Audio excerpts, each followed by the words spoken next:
പ്രിയപ്പെട്ടവരെ, Aam Aadmi party government അല്ലാതെ 200 units വൈദ്യുതി സൗജന്യമാക്കിയ മറ്റാരുണ്ട്? ആം ആദ്മി പാർട്ടി ഗവൺമെന്റ് അല്ലാതെ 20,000 ലിറ്റർ വെള്ളം ഓരോ മാസവും സൗജന്യമാക്കിയ മറ്റാരുണ്ട്?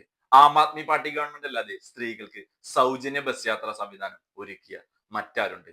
ആം ആദ്മി പാർട്ടി ഗവൺമെന്റ് അല്ലാതെ സൗജന്യ ആരോഗ്യ സേവനങ്ങൾ നൽകുന്ന മൊഹല്ല ക്ലിനിക്കുകൾ നടപ്പിലാക്കിയ മറ്റാരുണ്ട്? ആം ആദ്മി പാർട്ടി ഗവൺമെന്റ് അല്ലാതെ ഗവൺമെന്റ് സ്കൂളുകളിൽ ഹാപ്പിനെസ് കരിക്കുലവും ബിസിനസ് ബ്ലാസ്റ്റർ സ്കീമും നടപ്പിലാക്കിയ മറ്റാരുണ്ട്? ആം ആദ്മി പാർട്ടി ഗവൺമെന്റ് അല്ലാതെ എല്ലാവർക്കും 10 ലക്ഷം രൂപയുടെ ഇൻഷുറൻസ് കവറേജ് ഉറപ്പാക്കിയ മറ്റാരുണ്ട്? ആം ആദ്മി പാർട്ടി ഗവൺമെന്റ് അല്ലാതെ മുതിർന്ന പൗരന്മാർക്ക് സൗജന്യ തീർത്ഥാടന സംവിധാനം ഒരുക്കിയ മറ്റാരുണ്ട്? ആം ആദ്മി പാർട്ടി ഗവൺമെന്റ് അല്ലാതെ അധ്യാപകരെ വിദേശത്തേക്ക് പരിശീലനത്തിന് അയച്ച മറ്റാരുണ്ട്? ആം ആദ്മി പാർട്ടി ഗവൺമെന്റ് അല്ലാതെ സാധാരണക്കാർക്ക് ഉപകാരപ്പെടുന്ന ഇത്തരം പദ്ധതികൾ ഒരേ സമയം നടപ്പിലാക്കിയ മറ്റേത് ഗവൺമെന്റ് ഉണ്ട്? തീർച്ചയായും ആം ആദ്മി പാർട്ടി ഗവൺമെന്റ് കേരളത്തിലും വരും, നമ്മുടെ നാടും വളരും. നമ്മൾ വളരെ മികച്ചത് അർഹിക്കുന്നുള്ളൂ.